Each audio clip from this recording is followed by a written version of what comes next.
ಇದ್ದಿದ್ದರಿಂದಾಗೆ ವಿಶೇಷವಾಗಿ ಕಲಿಕಾ ಮಟ್ಟ ಭಾಳ ಗುಣಮಟ್ಟ ಭಾಳ ಕಡಿಮೆ ಇತ್ತು. ಈ ಸಲ ಹಾಗಾಗಲಿಲ್ಲ. ಯಾಕಪ್ಪ ಅಂತಂದ್ರೆ ಒಂದಿದ್ದು ಕಾಫಿ ಮಾಡುವಂಥ ಒಂದು ಪ್ರವೃತ್ತಿಯನ್ನು ಆರಂಭದಲ್ಲೇ ಕಿತ್ತಾಕುವಂಥ ಪ್ರಯತ್ನವನ್ನು ಮಾಡಲಾಯಿತು. ಯಾಕಂದ್ರೆ ವೆಬ್ಕಾಸ್ಟಿಂಗ್ ಮಾಡಿದ್ರಿಂದಾಗೆ ಇನ್ನು ಮುಂದೆ ನಮ್ಮ ಮಕ್ಕಳು ಡೆವಲಪ್ ಆಗುವುದಿಲ್ಲ ಅನ್ನೋ ಕಾರಣಕ್ಕಾಗಿ ಎಲ್ಲರೂ ಪರಿಶ್ರಮ ಪಡುವಂಥ ವಾತಾವರಣ ನಿರ್ಮಾಣ ಆಯಿತು. ಶಿಕ್ಷಕರು, ಪಾಲಕರು, ಜೊತೆಗೆ ವಿದ್ಯಾರ್ಥಿಗಳು ಅವರೆಲ್ಲರೂ ಒಟ್ಟು ಶ್ರಮದ ಫಲ ಇವತ್ತು ನಮಗೆ ಇಲ್ಲಪ್ಪ ಅಂದರೂ 66.1% ಫಲಿತಾಂಶ ಶೇಕಡ ಸಿಕ್ಕದ. ಅದ್ರ ಡೆವಲಪ್ಮೆಂಟ್ 53ಗಿಂತಲೂ ಎಷ್ಟೋ ಪಟ್ಟು ಹೆಚ್ಚಾಯಿತು. ಮತ್ತು ಪುನರ್ ಕೂತವರು ಮಾಡಿದವರೆಲ್ಲ ಮತ್ತೊಮ್ಮೆ ಪುನರ್ ಎಕ್ಸಾಮ್ ಪಾಸ್ ಆದವ್ರನ್ನೆಲ್ಲ ಲೆಕ್ಕ ತೆಗೆದಾಗ 62.34% ಶೇಕಡವಾರು ಮಕ್ಕಳಂದ್ರೆ ವಿದ್ಯಾರ್ಥಿಗಳು ಪಾಸಾಗಿದ್ದು ಒಂದು ನೆಮ್ಮದಿ ಪಡುವಂಥ ವಿಷಯ.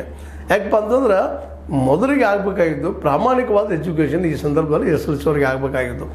ನಾವು ಭಾಳ ಸಲ ಹೇಳ್ತಾ ಇದ್ದು ಏನಪ್ಪ ಅಂದ್ರೆ ಸ್ವತಃ ಬರೋದು ನೀವು 35 ಮಾರ್ಕ್ಸ್ ತೋರಿಸೋದು ನಿಮ್ಗೆ ಭವಿಷ್ಯದಪ್ಪ ಇಲ್ಲಿ ಅಂತೇಳಿ. ಮತ್ತು PUCಯಲ್ಲೂ ಸಹ ಇವೆರಡು SLC ಮತ್ತು PUC 10+2 ಈ ಎರಡು ಸಂದರ್ಭದಲ್ಲೇ ಮಕ್ಕಳ ಒಂದು ಏನಪ್ಪ ಅಂತ ಶಕ್ತಿ, ಜ್ಞಾನದ ಶಕ್ತಿ, ದೈಹಿಕ ಶಕ್ತಿ ಎಲ್ಲನೂ ಮುಪ್ಪುರಿಗೊಳ್ಳುವಂಥ ಹೆಚ್ಚಾಗುವಂಥ ಸಂದರ್ಭಗಳಿವೆಲ್ಲ. ಈ ಸಂದರ್ಭದಲ್ಲಿ ಎಷ್ಟು ದುಡಿತಾರೆ, ಎಷ್ಟು ಹಾರ್ಡ್ ವರ್ಕ್ ಮಾಡ್ತಾರೆ, ಆ ಪ್ರಮಾಣದಲ್ಲಿ ಅವ್ರ ಮಕ್ಕಳ ಭವಿಷ್ಯ ನಿರ್ಮಾಣ ಆಗ್ತದೆ ಅನ್ನೋದು ಅಷ್ಟೇ ಸತ್ಯದ. ಯಾಕಂದ್ರೆ ಇಲ್ಲಾಂದರೆ ನಿರ್ನಾಮ ಆಗಿ ಹೋಗ್ತದಂತ. ಯಾವ ಮಕ್ಕಳು ಸರಿಯಾಗಿ ಕಲಿಯೋದಿಲ್ವೋ, ಅಭ್ಯಾಸ ಮಾಡೋದಿಲ್ವೋ ಅವ್ರಿಗೆ ಭವಿಷ್ಯದಂಥದ್ದು ಪ್ರಸಂಗ ಬರ್ತದೆ. ಆ ನೆಲೆಗಟ್ಟಿನಲ್ಲೇ ನಮ್ಮ ಪೇರೆಂಟ್ಸ್ ಇತ್ತೀಚೆಗೆ ಅದರಲ್ಲೂ ಮಿಡ್ಲ್ ಕ್ಲಾಸ್ ಮತ್ತು ಹೈಯರ್ ಮಿಡ್ಲ್ ಕ್ಲಾಸ್, ಸ್ವಲ್ಪ ಲೋವರ್ ಮಿಡ್ಲ್ ಕ್ಲಾಸ್ ಜನನು ತಮ್ಮ ಮಕ್ಕಳನ್ನ ಭಾಳ ಕಾಳಜಿ ವಹಿಸಿ ಕಲಿಸ್ತಾ ಇದ್ದಾರೆ ಇವತ್ತು. ಯಾಕಂತಂದ್ರೆ ಅವ್ರಿಗೆ ಗೊತ್ತಾಗಿದೆ, ಪ್ರತಿಯೊಬ್ಬರಿಗೆ ಗೊತ್ತಾಗಿದೆ ನಮ್ಮ ಮಕ್ಕಳು ಕಲಿದಿದೆ ನಾಳೆ ಭವಿಷ್ಯ ಇಲ್ಲ ಅಂತೇಳಿ. ಆ ಒಂದು ಒಟ್ಟು ಪ್ರಯತ್ನದಿಂದಾಗಿ ವೆಬ್ಕಾಸ್ಟ್ ಇದ್ದರೂ ಸಹಿತ ಇವತ್ತು ಮತ್ತೆ ಹೇಳಬೇಕಾಗಿದೆ. ಯಾಕಂದರೆ ಏನು ಬರೆದಿರೋ ಸ್ವಂತ ತಮ್ಮ ಬಲದ ಮೇಲೆ ಬರೆದಿದ್ದಾರೆ, ತಮ್ಮ ಬಲದ ಮೇಲೆ ಬಂದಿದ್ದಾರೆ. ಇವ್ರು ನಿಜವಾಗಿಯೂ ಇವರಲ್ಲಿ ಭಾಳ ಶಕ್ತಿ ಇದೆ ಅನ್ನೋದು ಸ್ಪಷ್ಟ ಆಗ್ತಾ ಹೋಗ್ತದೆ. ಎಲ್ಲ ನೆಲೆಯಲ್ಲೇ ಈ ಸಲದ ಎಕ್ಸಾಮ್ ಎಲ್ಲ ಕಡೆಗೂ ಏನಪ್ಪ ಅಂತಂದ್ರೆ ಕಷ್ಟ ಇದ್ದರೂ ಸಹಿತ ಹಾರ್ಡ್ ವರ್ಕ್ ಮಾಡೋಂಥ ಪ್ರವೃತ್ತಿ ಮಕ್ಕಳಲ್ಲಿ ಬೆಳೆಯೋದನ್ನು ನಾವು ಈ ಮೂಲಕ ಗಮನಿಸಬೇಕಾಗಿದೆ.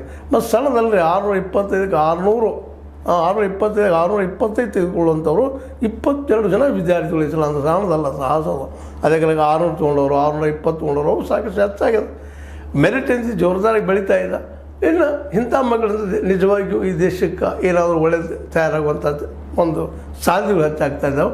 ಆದರೆ ಅದಕ್ಕೆ ತಕ್ಕಂಗೆ ಹೈಯರ್ ಎಜುಕೇಷನ್ ಎಲ್ಲ ಮಕ್ಳಿಗೆ ಸಿಗುವಂಥದ್ದು ಆದ್ರಂತ ಇನ್ನೂ ಭಾಳ ಉತ್ತಮ ಅಂತ. ಯಾಕಂದ್ರೆ ಮೇನ್ ಇರೋದು SLC ಮತ್ತು PUC ಇದ್ರ ನಂತರ ಹೈಯರ್ ಎಜುಕೇಷನ್ ಒಂದು ಇದೇ ರೀತಿಯಾಗಿ ಸರ್ಕಾರದ ಮುತುವರ್ಜಿ ವಹಿಸಿ ಕಾಳಜಿ ವಹಿಸಿ ಆ ವಿದ್ಯಾರ್ಥಿಗಳನ್ನ ಸರಿಯಾಗಿ ತಯಾರು ಮಾಡಿದರೆ ನಿಶ್ಚಿತವಾಗಿಯೂ ಈ ದೇಶದ ಭವಿಷ್ಯ ಇನ್ನೂ ಅಷ್ಟು ಏನಪ್ಪ ಈ ರಾಜ್ಯದ ಭವಿಷ್ಯ ಇನ್ನೂ ಅಷ್ಟು